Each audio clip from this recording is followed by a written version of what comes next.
Ini adalah teknik memotong tingkat dewa. Lelaki itu menangkap seekor ikan dan mulai memotong dari bagian perut. Dan daging ikan dipotong seperti selembar sayap tonggeret. Tapi setelah diperhatikan, ikan yang dipotong dagingnya sama sekali tidak merasakan apapun. Masih bisa berenang dengan lincah di dalam air. Master Hong adalah seorang koki dewa. Setiap ada pesta di desanya, dia selalu diundang untuk menjadi koki. Dia mengambil pisau kepala naganya, membidik tepat babi yang ada di depan mata. Sekali memotong, pisau akan mengelilingi tubuh babi, melewati tulang dan pembuluh darah, lalu berakhir keluar dari mulut babi. Tubuh babi terbagi dua, tulang dan daging semuanya terbelah. Tetapi pisaunya tidak terkena noda darah sedikitpun.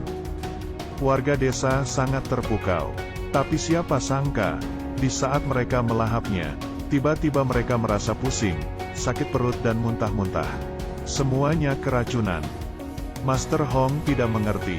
Semua sayur dimasak oleh dia sendiri. Mana mungkin ada salah? Oh ya, garam yang terakhir ditambahkan adalah pemberian muridnya. Dia yang ada di balik semua ini. Master Hong berang dan mulai memukulnya. Murid tersebut akhirnya menyerah dan mengaku. Ternyata yang menyuruhnya adalah keponakan Master Hong. Sengaja mencelakainya untuk merebut pisau naga. Tapi masalah sudah terjadi, Master Hong harus menanggungnya. Kepala desa memukulnya dengan tongkat sampai terjatuh. Pisau naga yang merupakan simbol masa klan Hong juga terjatuh di lantai. Seketika kehilangan kilaunya dan menjadi berkarat. Dia diusir dari desa. Manusia yang memiliki keahlian yang luar biasa tapi tidak diterima dimanapun. Hati manusia memang licik.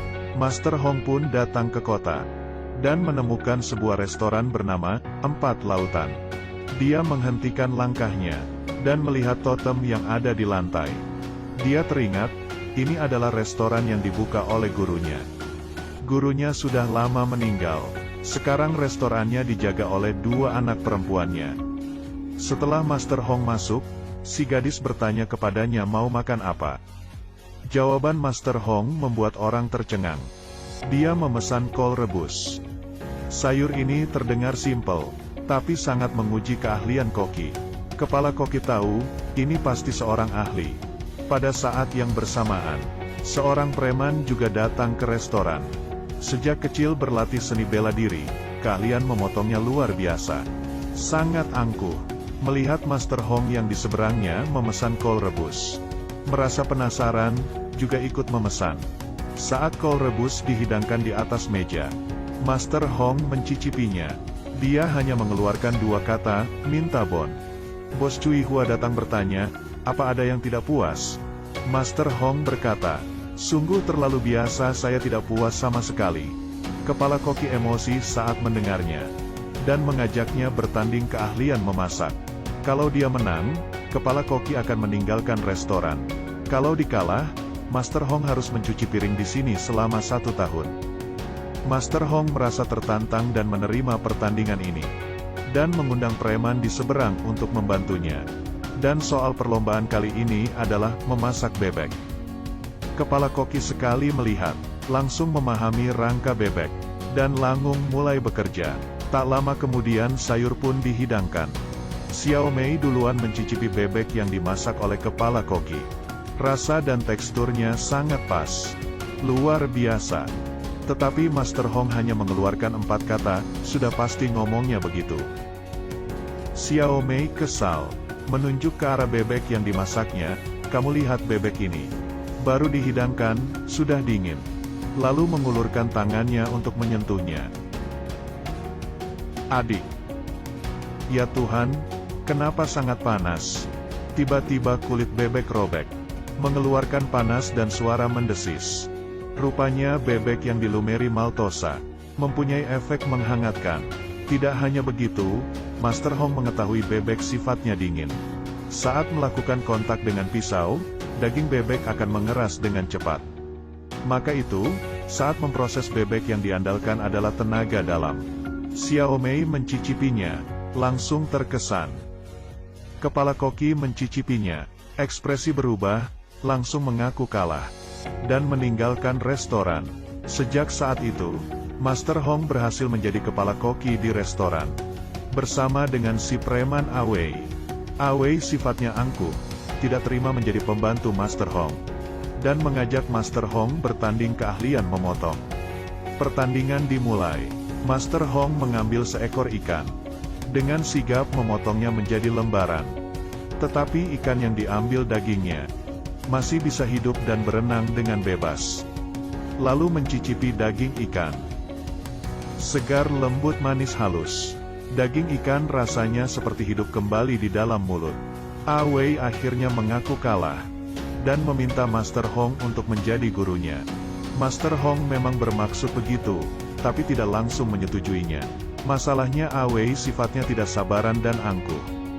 Master Hong mengeluarkan baskom berisi pisau-pisau. Pisaunya semua berkarat, lalu menyuruhnya mengasah pisau, melatih kesabarannya. Dalam beberapa hari, semua jenis pisau diasahnya sampai tajam sekali. Selanjutnya adalah membantu koki, dari pagi hingga malam, mengiris kulit wortel, memotong daun bawang, bawang putih, jahe.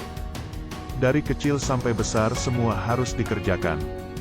Dalam waktu 2 bulan, Awei menghilangkan sifatnya yang impulsif. Master Hong akhirnya menerima dia menjadi murid, mengajarinya memasak. Yang pertama yang harus dipelajari adalah menggoreng telur. Masakan ini tampak mudah, tapi harus detail. Supaya bisa wangi, empuk, lembut, halus. Saat mengocok telur harus pas kombinasinya. Panci panas dan masukkan minyak, atur apinya. Semuanya membutuhkan pengalaman. Kalau Awei berhasil mempelajarinya, baru bisa lulus. Dengan adanya kerjasama antara Master Hong dan Awei, usaha di restoran semakin ramai setiap harinya. Hal ini menarik perhatian keponakannya. Dia juga membuka usaha restoran di kota. Pelanggan direbut oleh mereka. Sungguh lancang. Lalu dia mengerahkan bawahannya untuk pergi restoran 4 lautan. Sengaja memasukkan paku ke dalam sayuran. Membuat onar, dan merusak nama baik mereka. Usaha di restoran menurun drastis. Master Hong merasa bersalah, dan bertekad untuk bangkit kembali. Dan kesempatan pun datang. Di dalam kota akan diselenggarakan pertandingan memasak. Yang menang akan mendapat hadiah yang besar, dan menjadi sangat terkenal. Di sisi lain, keponakan juga mendengar kabar ini, dan ingin menguasai posisi pemenang. Dia meremehkan Master Hong. Hari pertandingan. Keponakan mengutus pemenang pertandingan memasak tahun lalu si gendut untuk bertanding. Di pihak Master Hong, dia mengutus Awei. Pertandingan memasak dimulai. Awei akan memasak masakan 4 rasa. Dia membuang tulang burung puyuh, lalu dimasukkan ke dalam burung merpati. Lalu burung merpati dimasukkan ke dalam perut ayam. Kemudian ayam dimasukkan ke dalam perut bebek. Dimasak dengan api kecil dan dilumeri saus rahasia. Satu macam masakan yang merupakan gabungan dari 4 macam daging. Dagingnya sempurna, sungguh keahlian yang luar biasa. Awei berhasil masuk ke babak final, bersama dengan tim si gendut. Soal untuk babak final, hanya ada 4 kata, memasak tanpa mengubah rasa. Yang artinya tidak menambah bumbu apapun di dalam sup. Hanya memasak tidak diubah agar rasa aslinya keluar. Si gendut memutuskan untuk membuat pencobaan Buddha. Sayur-sayuran, daging semua dipotong dengan detail. Lalu dimasukkan ke dalam kukusan bambu dan dimasak dengan api kecil. Masukkan ke dalam pot, dan tuangkan sup. Panaskan sampai apinya merata. Sebuah mahakarya, pencobaan Buddha, selesai. Para juri mengatakan masakan ini sempurna. Sebaliknya di sisi Awei, dia memutuskan untuk memasak kol rebus. Hal yang paling sederhana adalah hal yang paling susah dikerjakan. Mari kita bahas kol ini dulu. Harus menggunakan kol yang baru tumbuh. Dan memilih bagian yang paling muda dan manis. Lalu sayur kol ditusuk-tusuk dengan sebuah jarum. Agar kesegaran dan kemanisan kaldu sayur kol bergabung dengan sempurna. Dan kaldu ini harus dimasukkan ke dalam cincangan daging ayam. Diaduk merata dan disaring secara bertahap. Agar rasa supnya lembut, segar dan wangi.